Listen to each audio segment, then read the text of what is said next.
बहू बनी ड्राइवर। सीमा की साड़ी रवि से होती है। रवि को नशे की बुरी लत लगी होती है। एक दिन अरे माँ, मेरा एक साइड का शरीर काम नहीं कर रहा है। मैं आज खेतों में कैसे जाऊंगा? अरे बेटा, ऐसा ना बोल। तेरे पापा के जाने के बाद से तू ही घर चलाने का सहारा है। मैं डॉक्टर को बुला लाती हूँ। देखिए बहन जी, रोहन के शरीर के एक साइड में लकवा है। अब वो कभी ट्रैक्टर नहीं चला पाएगा। घर में मंहूसियत का माहौल हो जाता है। लीजिए माँ जी, रोटी खा लीजिए। अरे बेटा, मुझे तो भविष्य की चिंता हो रही है। मेरा एक ही बेटा है और वो भी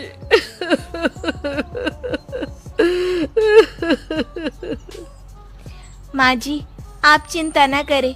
जब तक ये बीमार है मैं खेत जाकर काम कर लिया करूँगी। वैसे भी नशे के कारण इनका शरीर काफी कमजोर हो गया है।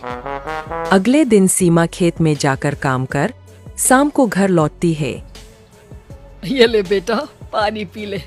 कैसा रहा काम का पहला दिन? माँ जी, काम तो ठीक है, लेकिन मैं अगर ट्रैक्टर चलाना सीख लूँ ना तो काम और भी आसान हो जाएगा। अरे बेटा, दुनिया क्या कहेगी कि औरत होकर ट्रैक्टर चला रही है। माँ जी, या तो हम दुनिया देख ले या अपना घर, कोई बात नहीं। जब ये ठीक हो जाएंगे तो सब ठीक हो जाएगा। अरे बहू, जरा बाहर तो आना। जी माँ जी। बहू, तेरे मामा जी आए हैं, तूने बुलाया था ना? हाँ माँ जी, वो मामा जी ना आज से मुझे ट्रैक्टर चलाना सिखा। सीमा मामाजी से ट्रैक्टर चलाना सीखती है। वो मन लगाकर खेतों में काम करती है। और एक दिन माँ जी, पता है इस बार पूरे गांव में सबसे ज्यादा फसल का उत्पादन हमारे खेतों में हुआ है। इस साल तो खूब पैसे आएंगे। हाँ। सास खुश नहीं होती है। वो चुपचाप वहाँ से जाने लगती है। तभी सीमा उसे रोक लेती है। क्या हुआ माँ जी, आपको खुशी नहीं हुई? बेटा, आज डॉक्टर साहब बोल रहे थे कि रोहन के ठीक होने के लिए 5 लाख रुपए की जरूरत है। समझ नहीं आ रहा क्या करूं। सीमा शांत हो जाती है। अगले दिन सास सीमा के पास आती है। बेटा, ये मेरे गहने हैं। इसे अपने गहनों के साथ जोड़कर सुनार को दिया। जितने पैसे हो ले आ, डॉक्टर को आज ही देने हैं। सीमा अपने गहने और सास के गहनों को लेकर दुकान में बेचकर पैसे लेकर घर आ जाती है। माँ जी, सिर्फ 3 लाख रुपए का ही इंतजाम हो पाया है। बाकी के पैसे कैसे आएंगे? बेटा, अब तो एक ही चारा है, हमें जमीन भी बेचनी पड़ेगी। माँ, खेत बेच देंगे तो खाएंगे क्या?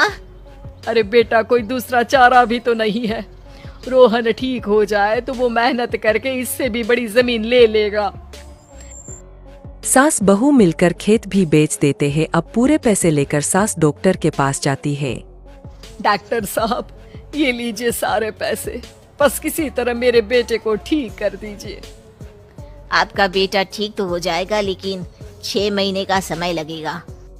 सास बहू सोच में पड़ जाते हैं कि अब तो कोई जारिया भी नहीं रहा जहाँ से उन लोगों की कमाई हो। अब कमाएंगे नहीं तो खाएंगे क्या? माँ जी, मेरे माता पिता ने लड़की होने के कारण मुझे ज्यादा पढ़ाया लिखाया नहीं, लेकिन ट्रैक्टर चलाना सीखकर मैं कुछ काम करने के लायक तो हो ही गई हूँ। अरे बेटा, ट्रैक्टर अब कहाँ चलाएगी? खेत तो बिक गए हैं। माँ जी, मैं किसी और के खेतों में दिहाड़ी में काम कर लूंगी। कुछ तो पैसे आएंगे ही ना। कहकर सीमा काम करना स्टार्ट कर देती है। जैसे तैसे उन पैसों से गुजारा चल ही रहा था। माँ जी, पास के अस्पताल से मुझे नौकरी के लिए ऑफर आया है। पैसे भी ये 4 गुना ज्यादा मिलेंगे और अब खाने पीने दवाई के साथ हम कुछ पैसे भविष्य के लिए भी जोड़ पाएंगे। लेकिन काम क्या है बहू? माँ जी, मुझे अस्पताल की एम्बुलेंस चलानी है।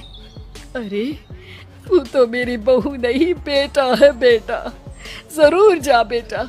और हाँ, तूने पूरे गांव में एक मिसाल कायम कर दिया कि हर काम हर कोई कर सकता है। उनके लिए लड़की या लड़का होने की कोई जरूरत नहीं। सीमा मन लगाकर काम करना शुरू कर देती है। आगे जाकर वो